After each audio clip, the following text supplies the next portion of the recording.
Que se passe-t-il dans la nature en hiver?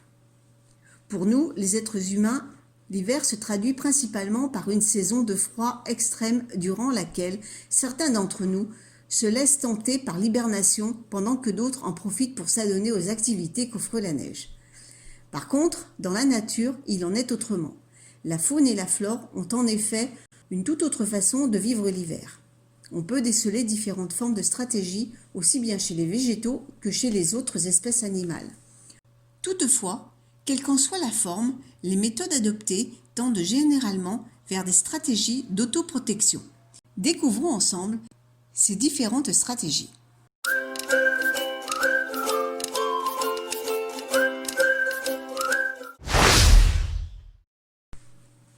Il existe un grand nombre important de types de végétaux. Néanmoins, leurs stratégies se concentrent presque toutes autour de deux principales activités: la réduction des activités et l'intégration dans un cycle semi-léthargique. Pour les arbres feuillus, par exemple, quand leurs feuilles tombent, ils essayent d'économiser le plus d'eau possible et enveloppent leurs bourgeons dans 2 écailles dès que l'automne pointe son nez.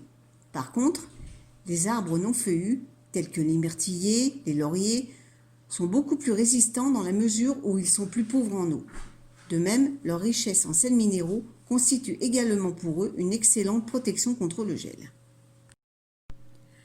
Par ailleurs, certains végétaux, comme les plantes à rosette, luttent contre le froid de l'hiver en réduisant au minimum sa végétation et en accumulant leurs énergies dans les racines.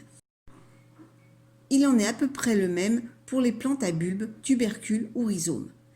La seule différence est que celles-ci ne laissent plus rien apparaître sur le sol et préfèrent concentrer toute leur énergie dans les racines. Enfin, il est bon de savoir que certains types de végétaux ne supportent pas le froid de l'hiver et disparaissent dès que cette saison arrive. Pour les espèces animales, les méthodes de lutte contre le froid de l'hiver se résument également en 2 grandes stratégies: la résistance au froid et la migration vers les milieux plus chauds. En ce qui concerne la première, les animaux choisissent de rester sur place et développent par conséquent des stratégies pour mieux survivre au froid. Dans ce cas-là, ils ont encore le choix entre 2 autres stratégies: l'hibernation et l'adaptation. La première concerne plus particulièrement les animaux homéothermes et consiste à une diminution de leur température interne ainsi qu'à un figeage des activités des nerfs et des muscles. On rencontre le plus cette attitude chez certains animaux comme le hamster, la marmotte, le hérisson ou encore la taupe. Pour les animaux qui ne peuvent pas hiberner, ils essaient de s'adapter à leur nouveau milieu. Pour ce faire, ils se construisent des nids pour les protéger du froid et des intempéries. Dans nos régions, de nombreux animaux choisissent de rester actifs pendant la saison froide. Les oiseaux vont limiter la perte de chaleur de leur corps en gonflant leur plumage, mais qu'en est-il des mammifères ? Des adaptations morphologiques et physiologiques sont nécessaires aux mammifères lorsque les températures de l'environnement sont basses. Par exemple, un pelage très dense et imperméable protège du froid et de la pluie, limitant ainsi une trop grande perte de chaleur et donc d'énergie. Une bonne réserve de graisse est tout aussi importante car elle est isolante et complète d'éventuelles carences alimentaires lors de recherches de nourriture infructueuses.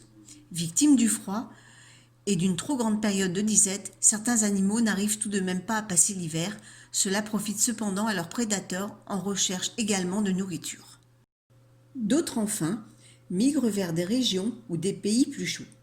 Les itinéraires de migration répondent aux exigences et aux aptitudes des différentes espèces.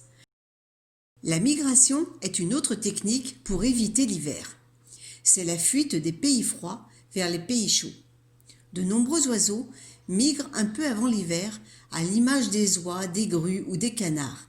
D'ailleurs, les canards viennent passer l'hiver en France car il y fait plus chaud que dans les pays du nord de l'Europe, d'où l'expression « il fait un froid de canard ».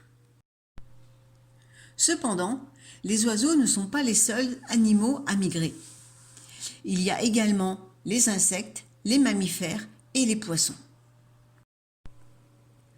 Quand ils partent, les animaux migrateurs ont en général fait le plein de nourriture. Prévoyant, c'est qu'il en faut de l'énergie pour traverser des déserts ou survoler des montagnes. Cette énergie est stockée sous forme de graisse que les animaux brûlent durant leur périple de plusieurs centaines de kilomètres. Certains, comme les étourneaux, profitent des courants d'air et limitent ainsi leurs efforts. La sterne arctique, elle, est une vraie championne. Elle parcourt environ 70 000 km chaque année pour migrer entre l'Arctique et l'Antarctique. J'espère que le sujet vous a plu et je vous dis à très vite pour une prochaine vidéo.